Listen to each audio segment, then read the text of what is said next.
Yo, yo, yo! Subscription? Ba't subscription? Subscribers, Hilakbot Stories na naman. Siyempre dito sa Hilakbot TV, Pinoy Horror Stories. Mula pa... subscription. Sige na nga, basta 3 kwento po mula sa sindakstories2008@gmail.com ang ating pag-uusapan. Ito po ay mula kina Meg, si A ng Mindanao at si Esyang subscription. You are listening to Subscribers Hilakbot Stories, true horror stories submitted by HTV Positive listeners.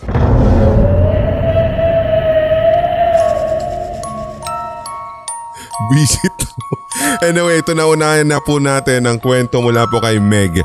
At ito pala ay pinadala sa Facebook, di ba Clay? Okay, so ito na. High school pa lamang po ako. Pangarap ko na ang makapagtrabaho sa abroad. Hanggang sa palarin nga po ako na makaalis ng bansa noong 2016 at nakipagsapalaran ako sa Saudi Arabia. Awa po ng Diyos, napunta naman ako sa mamabait at mabubuting tao, lalo ang mga naging amo ko. Dumating ako dito noong buwan ng Marso, 3 months bago po mag-Ramadan. So okay naman so far yung bahay ng amo ko at saka magaan yung pakiramdam ko sa unang pasok ko pa lamang doon. Kapag Ramadan, hindi kumakain ang mga Arabo na nasa edad na para mag-fasting at ang oras lang ng kain nila ay pagkatapos ng dasal sa paglubog ng araw sa hapon, which is bandang 6:30 na, yung parang ganun po, sabi niya. So isang umaga, paggising ko, tulog pa ang mga amo ko. Pagkatapos ko pong maglinis ay agad-agad nagtimpla ako ng kanilang kape upang mag-agahan. Nakatayo ako pasandal sa lababo habang nakaharap sa pinto. Ito po yung papunta na sa dining area nila. Bigla-bigla po, Sir Red, ay nakarinig ako na parang may nagmamadali na maglakad. Yun bang papatakbo na? Naisip ko na baka ito po yung bunsong anak ng amo ko. Nilingon ko yung pinto at doon nga'y napansin ko yung bata na nagmamadali papuntang sala, kaya tinawag ko upang tanungin kung gusto ba niyang mag-agahan. Pero sa totoo lang, Sir Red, ay natatawa ako kapag naiisip ko iyon dahil very Filipino talaga ang naging approach ko at nawala sa isip ko na fasting nga pala nila dahil Ramadan. So hindi po ito sumagot at sinundan ko siya sa sala. Pero wala po akong naabutan sa sala ni Anino nung bunsong anak ng amo ko. Sa totoo nga lang niyan, Sir Red, ay nagsitaasan na lahat ng balahibo ko. Kahit po yung mamaiiksing buhok ko sa batok ay naramdaman ko po talaga na nangilabot. Basta natatawa na lang ako habang kinikilabutan at nagsalita na lang ako ng good morning sa sala kahit wala pong tao. Agad akong tumalikod para i-check kung nasa kwarto yung batang kanina lang ay sinusundan ko sa sala at mas lalo po akong kinilabutan nang makita kong namamaluktot sa pagkakatulog yung bata sa kwarto at kinumutan ko pa nga. Nananatiling misteryo pa rin talaga sa akin kung sino o ano yung nakita ko. You are listening to Subscribers Hilakbot Stories, true horror stories submitted by HTV Positive listeners. Maraming salamat sa kwentong ibinahagi mo, si Meg. Ito po ay mula sa ating Facebook, Hilakbot TV, Pinoy Horror Stories Facebook page. Like and follow na rin guys para dumami din po, lumago din yung ating mga followers dyan. But anyway, speaking of Facebook, naglalabas din po tayo ng mga reels. Sa puntong ito po, sa puntong nire-record pa rin po natin itong episode na ito. Hindi pa rin po kasi nagagawa yung Facebook versions ng mga horror stories na kung matatandaan nyo, ni-request kasi sa atin dati.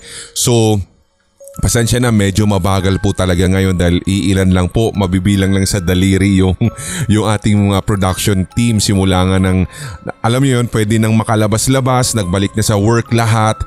Kahit nga po din ako, nahihirapan din ako na humanap talaga kung tutuusin ng oras for recording. Pero eto na, simula kasi nung di ba naging maluwag na, wala na yung pandemic, di ba, na ano na na nagsipag work na lahat. So yun, sana nga din guys, kahit po nagbago na naman ang panahon at naka-adapt na naman tayo lahat sa pagkatapos ng pandemic, sana po naririyan pa rin po kayo. Okay? So sana huwag nyo pa rin iwanan yung nakagisnan at yung mga pinakikinggan nyo dito. Lalong-lalo na yung mga minamahal po nating OFW, lalong-lalo na sa mga nandiyan sa Saudi Arabia o kaya sa Middle East. Totoo ba talaga na, alam mo yun, may mga ganito rin palang pagpaparamdam dyan na parang alam mo alam ko Asian kasi ang datingan kapag mga ghost na ganyan Di ba yung may mga nagpaparamdam sa loob ng bahay, mga ganyan. Kasi pag western countries kasi yung pag-uusapan natin ng mga ghost stories, laging laging sa mga haunted, laging sa mga bagong lipat na bahay. Di ba katulad sa mga movies na pinapanood natin na galing po sa US, galing saan pa ba yung mga dyan sa Anyway, ayun nga, sa mga OFW na nakikinig sa atin na sa Middle East, meron din ba kayong ganito na mga story? Kung meron po, isan nyo po yan sa ating email. Huwag kayong mahiya na mag-share kasi naghahanap din po tayo ng panibagong compilation for mga Middle East horrors or ghost stories. So sana magkaroon, parang Manila Encounters ba? So meron tayong plano para po sa ganyan. Sana makalikom tayo ng sapat at marami-raming kwento para nang sa ganun ay mai-compile natin at malamang kung halimbawa magmamaterialize yun, isa po yung kwento ni Meg ang ilalagay natin doon. So dun lang, ibig sabihin pala talaga kahit saan meron Well, in fact, pag titingnan mo nga din talaga sa internet, meron ka rin mahahanap ng mga spooky places, mga spooky places at saka mga creepy o haunted places na nasa Middle East. Meron kang makikita. So hindi lang pala pang Pilipinas or pang Asia o Western countries yung mga ghost stories. Alam ko may tawag din po sila sa mga multo dyan Nalimutan ko lang yung name, pero kung meron man, kung tama na merong katawagan o pangalan yung mga ghost dyan, pwede nyo pong comment. Alam ko sa wika kasi nila ito I-comment nyo lang po ito dito po sa ating episode para nang sa ganon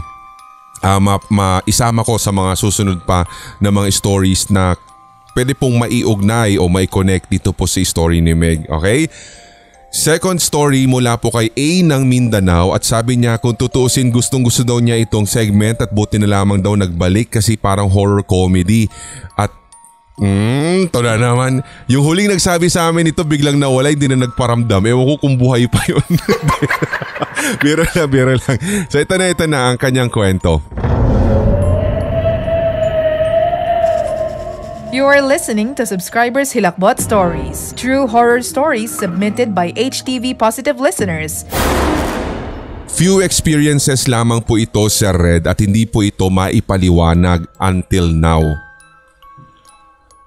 Ang unang kwento ko po ay nangyari nung ako ay 3 or 4 years old at gabi nun. Naglalaro po kami ng pinsan ko. Sa pagkakatanda ko po ay 4 lamang kami nung time na iyon. Basta naghahabulan at pag napagod ay kung ano-ano pa yung mga nilalaro namin. Basta pag naisip namin na laruin ito, yun na agad talaga yung gagawin namin. Maya-maya pa, yung isa ko pong pinsan ay may tinitignan sa labas ng bintana. Yung nasabing bintana ay malapit sa pinto at paglabas doon ay matatanaw ang isang malaking puno. Nakalimutan ko lang po talaga kung ano yung name ng puno na iyon. 3 meters po yung layo nito sa pinto ng bahay. So nagkumpulan kami kasi yung isa kong pinsan ay may natatanaw daw sa taas ng punong yun. Bilang mga bata nga po kami, inusisa namin kung gaano katotoo yung nakikita nung pinsan namin at yung makikita namin. Sariwa pa rin talaga sa isipan ko, Sir Red, yung alaala na iyon sapagkat isang babaeng nakaputi, mahaba ang buhok, ang nakalutang sa taas ng isa sa mga sanga ng punong iyon. Rumehistro pa nga po sa isip namin ang aming nakita at nagtakbuhan kami papasok ng bahay upang tawagin ang aming mga magulang. Ngunit sa paglabas namin ulit nakasama na yung mga parents namin, nawala na po yung white lady. Lumipas ang ilang taon bago putulin ng punong iyon ay nag-alay pa po sila ng dasal. Yung mga taong pumutol po doon ay siyang nag-alay po ng dasal. Okay. So ito daw po ay nangyari sa kanya nung siya ay 3 or 4 years old. So malinaw ang mo yung memorya mo matalas ibig sabihin, di ba? You are listening to Subscribers Hilakbot Stories, true horror stories submitted by HTV Positive listeners. Maraming salamat sa kwentong ito. Actually may dalawa pa po siyang separate na kwento na nangyari naman nung 14 or 15 years old daw siya. Ba't laging ganun? May walang pagitan. Itiyak nyo na nga, parang gawin nyo na 15 years old. Ganyan na. Di ba parang 3 or 4 years old, parang ganyan pa sila sure. Sige, para safe tayo doon tayo sa gitna, 3.5 years old. Di ba? Tsaka isa pa, yung panghuli naman daw po ay nung siguro, ito na naman, na siya, nasa 20 to 27 years old na daw siya. O yun, so may age bracket na nalaman. Yun, so maraming salamat si A ng Mindanao at salamat din sa pagkapit sa matigas dahil hinintay mo talaga yung kwento mong ito. Okay, so maraming salamat po sa inyo. Thank you! Alam nyo guys kasi itong mga batang ito kapag halimbawang sabi ko nga sa inyo may ilang mga episodes na tayo na kapag halimbawang nakakakita sila ng mga nilalang na alam mo yun na hindi pa nakikita ng mga nakatatanda sa kanila. The point na aminin nyo yan at may nakita kayo kahit sama-sama pa kayo, kahit ilan pa kayo dyan. Talagang itong mga nakatatanda, yung mga parents, mga tito-tita natin, mga lolo't lola natin, lagi na lang sasabihin nila, ay gutom lang yan, o iligo nyo lang yan, ay pagod lang kayo sa paglalaro. Ayan, kasi hindi kayo natutulog ng hapon. Di ba? Laging gano'n na magiging rason. Hindi sila naniniwala agad. Di ba? Unless meron po talagang parang tiyahin ka na ayaw ka na lang takutin, kaya hindi na lang siya a-agree. Pero hindi natin kasi alam guys kung papaano na kumbaga parang madali kayong paniwalaan lalo kung halimbawang syempre ganyan kasi yung edad ninyo eh. Ang iisipin na lang nila ay talagang yung mind ninyo very playful. Kung gaano kayo ka-playful in person ganun din mapaglaro na isipan ika nga natin, di ba? Kaya yan, minsan yun na nga isasama nyo sila sa mga ganyan na parang halimbawa para makita nyo para may proof tapos pagdating nyo wala naman. Ibig sabihin talaga, meron kayo na special gift na ayaw nyo mang aminin, ayaw nyo mang tanggapin, naririyan na pala. Ang kagandahan nito kasi, ayaw kong gamitin yung word na kagandahan kasi parang yung para sa iba kasi sumpa or hindi ka gusto-gusto itong ganitong talent or yung ability, special ability. Sabihin na lamang natin na dito sa compilation kasi ni A ng Mindanao, so hindi na tayo pwede na magsabi na lang yan, na ka lang kasi dahil sa panonood mo lang, pakikinig mo lang ng mga horror stories yan, ng Hilakbot, mga ganyan. Di ba? Talagang totoong nangyayari sa kanya. So, ano kaya yung ginagawa mo na o ano pa ba yung iba pang mga na-encounter mo para ma-please yung mga nakikinig sa'yo na talagang meron kang ability, special or gift kumbaga sa paranormal. Di ba pwede mo kayang dagdagan pa tong kwento kasi medyo maiiksi kasi yung iba so parang nakulangan ako ng detalye. So gusto pa kita makilala sa ganitong paraan na meron kang ikikwento pang iba. Baka sakali doon sa mga di ba 3 to 4 years old daw yung una, yung sumunod naman na siya? Ano ba yung edad niya nung sumunod na 14 to 15? Yung next is 20 to 27 years old. Baka meron ka ng mga 30 to 40 years old na mga Di ba? Ay nako, mag-purchase ka na lang ng kape ni Lola Trinidad. Nako naman the best ang hazelnut para sa'yo. Feeling ko lang o kaya yung butterscotch na favorite ko rin. At yun yung mga pwede mo. Okay, barako kung gusto mo, di ba? Lalo na't working ka na. Check out mo na yan sa HTV merch. Lalong-lalo na kapag sulit sweldo sale at saka yung natatapat yung 2, 2, 3, 3, 4, 4 mga ganyan. Laging meron malaking diskwento yan sa HTV merch.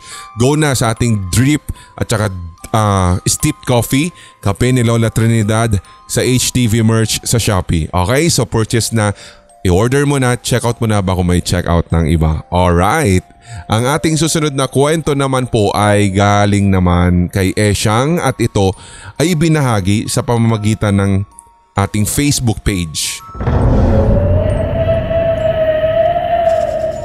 You are listening to Subscribers Hilakbot Stories, true horror stories submitted by HTV Positive listeners. Ako po si Esyang, Sir Red, at sabi niya ako po ay fan ninyo since noong pandemic. So nagkaroon lang po ako ng konting oras ngayon para ibahagi ito at ako nga po pala ay tiga Eastern Visayas. Isa po akong guro dito sa pribadong paaralan at hindi ko na po babanggitin. Pero ito pong aking school na pinagtatrabahuhan ay itinayo pa noong 1924. Ito po ay pinangangasiwaan ng mga madre. May kalawakan po yung school na ito dahil hindi lamang po paaralan yung naroroon po sa loob ng mismong campus kundi pati yung kumbento kung saan po nakatira ang humigit kumulang sa 50 mga madre. Yung school building talaga namin, Sir Red, ay may kalumaan na. Since na-renovate after Super Typhoon Yolanda at may mga bagong building na itinayo, so hindi mo na rin kakikitaan or maitatago yung kalumaan niya talaga. Marami pong puno dito po sa campus at halos every year po kasi nagti-tree planting dito. So may co-teacher po ako na natawagin na lang po natin sa pangalang Sofia. Baguhan lang din po siya sa school katulad ko. Minsan po yung coordinator namin ay in-schedule siya for observation. Tapos nung okay na yung sked, pumasok na sila sa classroom. Nagsimula na siyang magturo pero bigla-bigla na lamang daw pong nahuhulog yung crucifix na nakapako sa kanyang harapan. Nagulat silang lahat at nagkatinginan pa po sila ng coordinator na isang madre. At doon naalala ni Ma'am Sofia na hindi pala sila nakapagdasal bago nagsimula, which is dapat talaga na yun ang unang gagawin bago at pagkatapos din ng klase.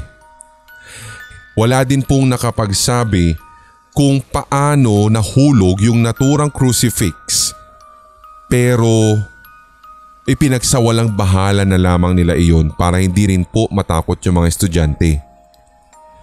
Hindi na rin po ito binanggit o kwento sa mga iba pang teachers katulad ko. Pero dahil kaibigan ko nga po si Ma'am Sofia, ikwento niya ito sa akin. So 2 linggo pagkatapos ng pangyayaring iyon ay sunod-sunod yung pagkakasakit ng karamihan sa mga estudyante sa section na yun. Lagnat ang kanilang idinadaing. Nasa faculty room kami noon at recess po kasi nang maikwento sa amin ni Ma'am Sofia na may estudyante daw siyang may third eye na naroroon sa naturang section at nagsabi daw sa kanya na kung bakit nahulog yung crucifix nung araw na yun. Itago na lamang po natin sa pangalang Ibyang yung estudyante niya na may third eye. Ayon po dito, may nakita daw itong anino na sumusunod kay Ma'am Sofia pagpasok ng classroom at nung araw na iyon, yung anino ay talagang hindi po pangkaraniwan. Ubod ng itim, sabi nung bata. Pero pagkalipas daw ng ilang araw, lumilinaw daw ito hanggang sa tuluyan na daw po niyang makita kung ano ang figura. Ito po ay isa daw madre na nakasuot ng lumang uniforme ng mga madre na una pong humawak ng eskwelahan at ito'y itim. Yung parang ganun daw po kay Valak. Habang kinikwento nga po ito sa amin ni Ma'am Sofia ay saktong dumaan po yung matalik na kaibigan po ni Ibyang na itago na lang natin sa pangalang Mara. Ipinakwento niya ulit lahat ang sinabi po ni Ibyang at ayon po kay Mara na estudyante at best friend po ni Ibyang, sinabi daw sa kanya ni Ibyang na nung panahon na pumasok si Ma'am Sofia sa room ay may kasunod nga itong itim na anino. Ipinagsawalang bahala daw nila ito dati pero kalaunan at nang lumilinaw nga yung figura ay natakot na daw sila.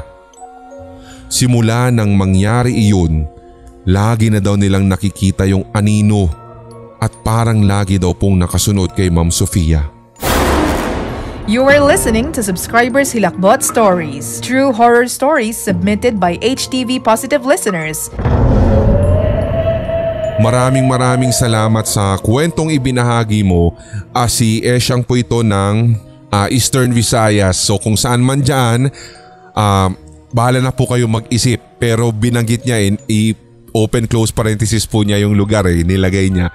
So para wag na lang daw pong syempre matakot din at ibanggitin yung mismong school. So wag na lang. Okay, so at least ako nakikita ko may clue. As in hindi lang clue, talagang alam ko kung yung lugar. Pero magkagayon man, actually meron na tayo na feature nito sa Sindak kung hindi ako nagkakamali. Same school na ganito rin na talagang syempre private yan, Catholic, alam nyo na kung hindi man pare talagang mga madre yung mga nangangasiwa. At kadalasan kapag madre ang mga nangangasiwa all girls all girls ang kanilang eskwelahan. Diba? So yun nga, abala na kayo mag-isip guys kung saan sa Eastern Visayas, basta may all girls daw na yun na lang ang clue na pwede ko pong maibigay. So kung meron ka halimbawa at nahulaan mo, naiisip mo, i-comment mo ngayon at nang makita natin kung tama. At nang sa ganun ay mananalo ka ng isang sakong confetti at isa-shower mo na lang yan sa sarili mo. At nang sa ganun makapag-celebrate ka dahil nahulaan mo yung tamang sagot. O diba kala mo promo ha? So nagtatanong bakit daw po ayaw natin magpa-promo. Ang pinakamaikli ko lamang pong isasagot sa inyo ay para wala naman pong maging tampuhan. Kasi baka mamaya isipin ninyo may favoritism po talaga dito at sasabihin ninyo na parang bakit siya ang nanalo, mga ganyan-ganyan. Although meron kami sanang plano noon pang 2022 pero dahil may sponsor kasi nagkataon yung Techno. Pero yun nga, minabuti na lang po namin na i-cancel kasi ayaw naman namin magkaroon kayo ng sabunutan online or buntalan online. So ganun na lang po, sa ganitong paraan na lang natin ibubuhos guys. Soon, malay ninyo kung matuloy man, baka may load tayo na mga promo or kung meron mamahanap na sponsor. Pero make sure sana na ngayon pa lang hine-heads up namin kayo kung sakali may promo, mga ganyan, may winners. Sana wag niyong isipin na parang ganun nga, na parang katulad sa PCSO. Na parang sila lang nananalo. Pero mga current events lang yan. At syempre speaking po nung mga loto-loto na yan, naku, meron po tayong special episode, light episode lang ito sa ating Hilakbot Haunted History. So sakali po man na dito hindi pa niyo napapanood, nako, ikakabit na lamang po natin siguro sa description o kaya basta hanapin niyo na lang yung tungkol sa loto, Hilakbot Haunted History, makikita niyo agad yan. Yung tungkol po sa bayan sa Mexico, bayan sa Spain na nanalo po sa loto, halos lahat yung mga tumaya. So yun, tingnan nyo na lamang, panoorin nyo na lang syempre lahat yan sa Hilakbot Haunted History. Supportan nyo rin ang Sindak Short Stories at lalong-lalo na Red Diaries Tagalog Love Stories, ang ating Pulang Likid o Animated Horror Stories at syempre pa ang ating Facebook pages, ang ating Kape ni Lola Trinidad, like and follow Hilakbot TV Pinoy Horror Stories Facebook page at syempre dito rin sa ating Hilakbot Pinoy Horror Stories YouTube channel. Hilakbot 24/7, salamat sa mga palagi pong naka-online at lagi pong nakikinig sa puntong ito habang nire-record ko. Nakita ko po dito ay sina Kath Velasco, si Kaisa at si Harvey Sinajon or Sinahon. Salamat po sa inyo dahil naririyan po kayo palagi at patuloy ninyo sinusuportahan ang Hilakbot 24/7.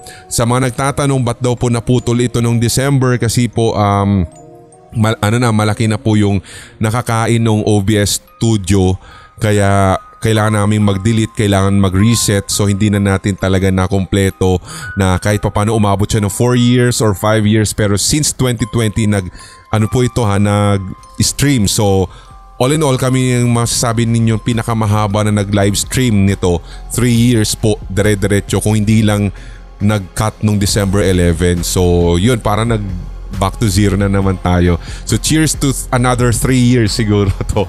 Maraming salamat sa lahat ng mga nakikinig. Kung nakaabot ka man dito, siswertehin ka ng 5 years talaga, promise. Totoo yan. Ito na, manifesting, di ba? Manifesting. Salamat po sa lahat ng mga senders at sa mga regular listeners, silencers, at syempre pa sa mga bashers. Salamat din po sa inyo. Kung hindi dahil sa inyo at naiinis kayo dyan, lumalaki ang butas ng inyong mga ilong. Maraming salamat pa rin sa inyo dahil napapadalaw kayo dito. At sabi ko nga, if this episode or segment hindi nag-workout sa'yo, dun ka sa mga regular episode at series na lang natin, okay? Sa mga channel members, thank you for making this episode possible. Salamat po talaga. Hindi ko na mababanggit isa-isa pero lahat po ng names ninyo naririyan na sa ating description, nakapin or kaya naman sa mismong comment section, okay? So salamat po sa inyong lahat. Tuloy-tuloy lamang po ang hawaan para wala ng galingan at lahat tayo ay solid, HTV, positive. Hanggang sa susunod po na SHS. Love you all. May mga kwentong kababalaghan o mga karanasan kang kahilahilakbot na nagmumulto sa iyong memorya? Ibahagi na yan sa pamamagitan ng voice message o kaya i-type at i-send sa sindakstories2008@gmail.com. Maaari ring i-private message sa Hilakbot TV Facebook page. Ating pagkwentuhan ang inyong real paranormal experiences kasama si Red. Lunes at Biyernes, ito ang Subscribers Hilakbot Stories.